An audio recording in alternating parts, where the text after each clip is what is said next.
Hello friends, this is Rachna Rawat and welcome to my channel let's go.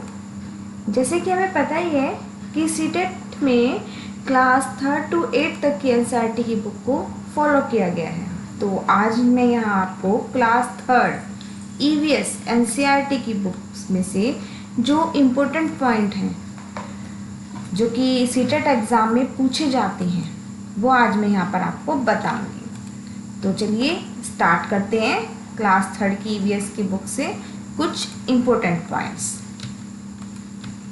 First point पर जो कि पूछा इसमें दिया गया है कि चूहे से रिलेटेड है। जैसे चूहे से रिलेटेड क्वेश्चंस आ जाते हैं कि चूहे की देखने की क्षमता कैसी होती है और उसे सूंघने छूने की क्षमता कैसी होती है, तो उस पर आधारित हैं।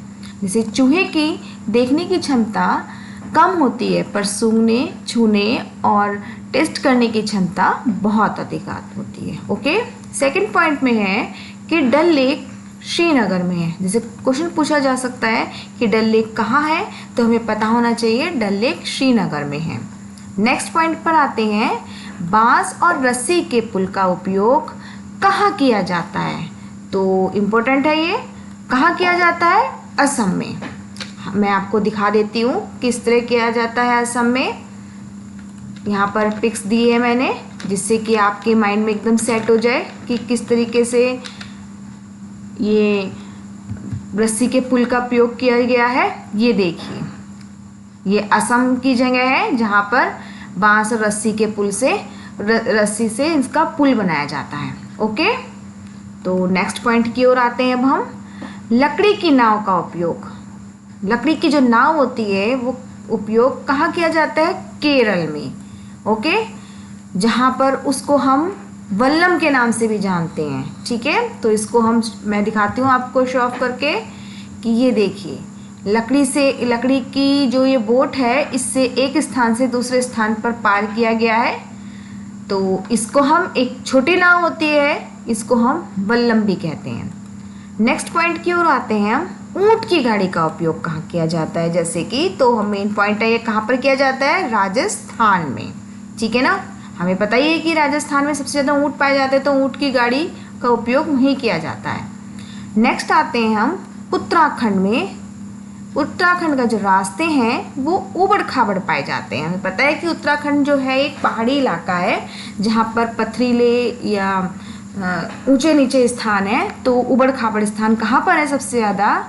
उत्तराखंड में। ठीक है, नेक्स्ट आते हैं हम नेक्स्ट पॉइंट की ओर। गांधी जी की 150वीं जयंती स्वच्छ भारत अभियान की शुरुआत हुई। ठीक है, तो किसके अभियान की हुई थी? स्वच्छ भारत के अभियान की। नेक्स्ट आते हैं अब हम, श्रीनगर में कहवा चाय के लिए विख्यात जगह है इसमें इलायची और बादाम भी डाले जाते हैं। तो जो कहवा है उसमें वो किस तरीके से बनाई जाती है, इस तरीके से क्वेश्चन आते हैं। तो इलायची और बादाम डालकर ये इसकी चाय बनाई जाती है। ओके, नेक्स्ट आते हैं हम नेक्स्ट पॉइंट की ओर।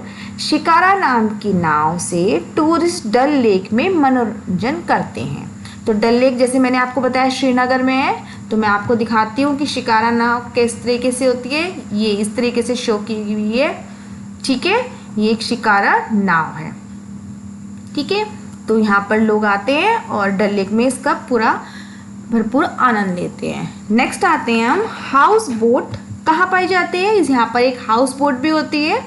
तो हाउस बोट कहाँ मिलती है हमें? श्रीनगर में। ठीक है, नेक्स्ट आते हैं, हाउस बोट थोड़ी बड़ी होती है, शिकारा नाव जो होती है वो उससे थोड़ी छोटी होती है। ठीक है, ट्रॉली का उपयोग कहाँ किया जाता है? तो ट्रॉली का उपयोग लद्दाख में किया जाता है। मैं दिखा देती हूँ आपको किस तरह ट्रॉली का यूज़ किया जाता है। ये देखिए, हम इसमें आगे भी पढ़ेंगे खैर क्लास 4th में कि ट्रॉली पूरा एक चैप्टर है गोइंग टू स्कूल का, जिसमें कि बच्चे दिखाए जाएंगे कि एक स्थान से दूसरे स्थान में कैसे ट्रॉली के जरिए जाते हैं, जिसमें 3-4 बच्चे बिठा दिए जाते हैं और एक स्थान से पुली के द्वारा एक स्थान से दूसरे स्थान पर वे स्कूल जाते हैं। ठीक है, तो यहाँ पर ट्रॉली का यूज़ किया जाता है। नेक्स्ट आते हैं, नेक्स्ट पॉइंट है, उल्लू अपनी गर्दन पीछे तक घुमा सकता है। ठीक है ना, उल्लू जो है वो अपनी कौन सा पक्षी अपनी गर्दन 360 डिग्री घुमा सकता है? तो आंसर में आ जाएगा उल्लू। उल्लू जो है अपनी गर्दन पीछे तक घुमा सकता है। और एक बात और, जो मैना होती है वो घुमाती तो है वो भी, बट वो झटके से सिर्फ आगे पीछे घुमाती है। वो कंप्लीटली 360 डिग्री नहीं घुमाएगी, सिर्फ झटके से आगे पीछे घुमाएगी। और उल्लू 360 डिग्री अपने गर्दन आगे पीछे घुमा सकता है। नेक्स्ट पॉइंट पर आते हैं हम। पंछियों के पंख उन्हें उड़ने में मदद करते हैं और गर्माहट देते हैं। कि पंछियों के पंख क्यों होते हैं भाई? क्योंकि वो उनको गर्माहट देते हैं और उड़ने में उनकी सहायता करते हैं। नेक्स्ट पॉइंट की ओर आते हैं अब हम। नेक्स्ट पॉइंट कहता है कि नागपुर के लोग दाल में चीनी डाल देते हैं। ठीक है, चीनी डालकर वो खाते हैं। किधर के लोग खाते हैं वो, ये हमें पता होना चाहिए, नागपुर के। ठीक है, नेक्स्ट आते हैं। डांस में हाथ और चेहरे के जरिए भावनाएं दिखाई जाती हैं, उसे हम क्या कहते हैं? हाथ और चेहरे की भावनाएं दिखा रहे हैं तो उसे हम मुद्रा और भाव कहते हैं। ओके, नेक्स्ट पॉइंट पर आते हैं हम। ब्रेल लिपि से रिलेटेड क्वेश्चन है। तो ब्रेल स्क्रिप्ट क्या होती है? जो कि एक लुईस ब्रेल एक साइंटिस्ट थे, मैं आपको उनकी फ़ोटो दिखा देती हूँ। तो कैसे थे वो, उन्होंने कैसे करते हैं? एक मोटे कागज़ पर लिखी जाती है ब्रेल स्क्रिप्ट, जिसमें एक नुकीली चीज़ से बिंदुओं को उभारा जाता है। ये देखिए, ये लुईस ब्रेल है। ठीक है, ये इसके सामने ये बिंदुज हैं ABCDEFG। तो जो लोग आँखों से नहीं देख पाते, दृष्टिबाधित होते हैं, तो वो टच करके इनको पता करते हैं कि ये कौन सा अक्षर है। ठीक है, तो जो उभरे हुए अक्षर होते हैं वो थोड़े बोल्ड होते हैं और तो इस तरीके से दिखाया जाता है। ठीक है, अब देखिए इसमें क्या क्या है ब्रेल स्क्रिप्ट में। हम पढ़ते हैं ब्रेल स्क्रिप्ट के बारे में। तो दिया गया है कि ब्रेल, जैसे कि मैंने बताया, ब्रेल लिपि में उभरे हुए बड़े बिंदुओं पर उंगलियों के सहारे इसे पढ़ा जाता है। ब्रेल लिखावट उन लोगों के लिए होती है जो आंखों से देख नहीं सकते और वह उन्हीं बिंदुओं को छूकर समझते हैं कि उस पर क्या लिखा है। ब्रेल लिपि लुईस ब्रेल, जो कि फ्रांस के थे, उनके नाम पर इन लिपि का नाम रखा गया।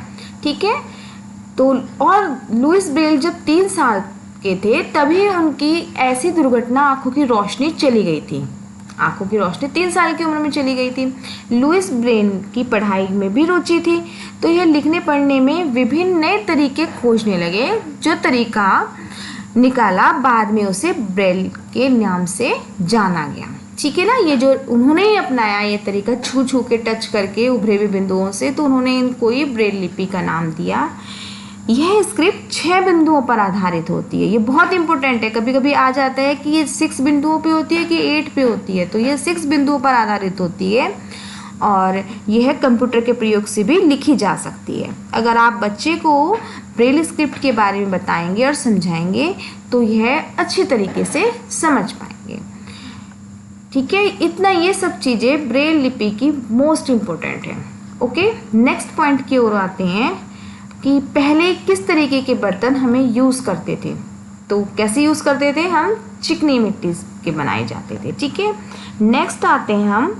पंछी कीड़ों को खाकर फलों को कीड़ों से हमें बचाते हैं। ठीक है, तो जब कीड़ों को खा लेंगे पंछी तो वो कीड़े जो हैं वो उनके फलों में नहीं लग पाएंगे। ठीक है, नेक्स्ट आते हैं हम हमिंग बर्ड। हमिंग बर्ड के ऊपर भी क्वेश्चन आता है कि हमिंग बर्ड की चोंच कैसी होती है। तो उनकी चोंच जो होती है वो काफ़ी नुकीली होती है और लंबी। ठीक है ना, नेक्स्ट आते हैं हम। नेक्स्ट पॉइंट कहता है हमारा कि अब कबूतर और हमिंग बर्ड इन दोनों की बहुत पूछी जाती है। तो कबूतर की कैसी होती है? गुलाबी रंग की होती है। ठीक है, नेक्स्ट आते हैं हम। बज्जू नामक गांव कहाँ पर है? ये 3rd क्लास में की चैप्टर में पूछा गया एक में कि बज्जू नामक गांव राजस्थान में है, जो कि मैप को समझने के लिए सिंबल्स की समझ जिसमें होनी जरूरी है। ठीक है, रीयूज वाटर के बारे में डिस्कशन करने से बच्चों में जल संरक्षण के प्रति जागरूकता आएगी। ये भी एक चैप्टर था जिसमें वाटर के बारे में बताया हुआ है, तो ये भी एक अच्छा पॉइंट है। अब नेक्स्ट है पॉइंट, हांगकांग में क्या खाया जाता है? तो हांगकांग में सांप खाए जाते हैं। इसके सूप को लिंगहू फेन कहते हैं। ओके, ये भी बहुत बार आया रखा है क्वेश्चन कि हांगकांग में क्या खाया जाता है और इसके सूप को क्या कहते हैं? तो सांप खाए जाते हैं और लिंगहू फेन कहते हैं। अब कश्मीर में कैसा खाना खाया जाता है, इसके बारे में भी है कि कश्मीर में सरसों के तेल में मछली को पका कर खाया जाता है, और गोवा में नारियल के तेल से मछली को पकाया जाता है। ठीक है, नेक्स्ट आते हैं टैपिकोआ। टैपिकोआ क्या है, ये भी आ जाता है कि एक फल है, क्या है आखिर? तो टैपिकोआ जो है एक प्रकार का फल है जो कि केरल में उबाल कर खाया जाता है। ये देखिएगा, टैपिकोआ बिल्कुल शकरकंदी की शेप में ही है। इसको भी ऐसे ही जैसे हम शकरकंदी को उबाल कर खाते हैं, इसी तरीके से ही टैपिकोआ एक फल है जिसको हम उबाल कर खाते हैं। ठीक है, अब आगे बढ़ते हैं नेक्स्ट पॉइंट की ओर। वल्चर मीन्स गिद्ध मरे हुए जानवरों को खाता है, तो आपको पता ही है, नॉर्मल सी बात है। नेक्स्ट आते हैं हम असम के घरों के बारे में आया है, ये भी बहुत डीपली पूछा जाता है। असम में घर जमीन से 10 से 12 फुट ऊपर होकर बनाए जाते हैं, जो कि किससे बनाए जाते हैं? बांस से बनाए जाते हैं, और घर के अंदर भी लकड़ियों का ही प्रयोग किया जाता है। दिखा देते हैं हम आपको कैसे किया गया है, तो ये देखिएगा, यहाँ बारिश होती है तो ये देखिएगा, ये पहले नीचे बांस के डंडे खड़े हैं, फिर उसके ऊपर 10 से 12 फुट ऊपर की तरफ करके ये घर बनाया गया है। ठीक है ना। नेक्स्ट आते हैं हम अगले पॉइंट की ओर कि असम के घर के ऊंचाई पर बनाए जाने के कारण यह है असम में, क्योंकि मैंने बताया जैसे कि यहाँ पे बारिश होती है जिसके कारण घर में पानी भर जाता है, तो इसलिए ये थोड़ी 10-12 फुट ऊंचाई पर बनाए जाते हैं। नेक्स्ट आते हैं मनाली में पत्थर और लकड़ी दोनों से घर बनते हैं।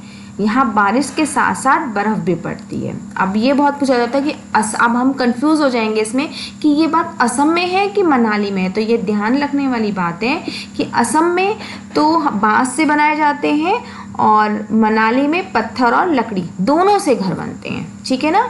नेक्स्ट आगे बढ़ते हैं, राजस्थान में मड, जो कि एक प्रकार की गीली मिट्टी होती है, उससे घर बनाए जाते हैं, और छत कैसी होती है? झाड़ियों से बनती है। ठीक है ना। नेक्स्ट बढ़ते हैं हम, राजस्थान के लोग टैंक को टैंका कहते हैं। ठीक है। नेक्स्ट बढ़ते हैं अब हम, राजस्थान के लोग अपने घर में आंगन में गड्ढा बनाते हैं।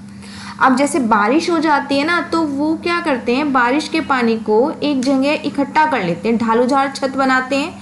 जैसे छत बनाई उन्होंने, तो ढालूदार जो छत बनाई वो पानी सारा एक नीचे ज़मीन में गहरा गड्ढा खोद देते हैं, तो वहाँ इकट्ठा करते हैं और उसको फिर यूज़ करते हैं। ठीक है।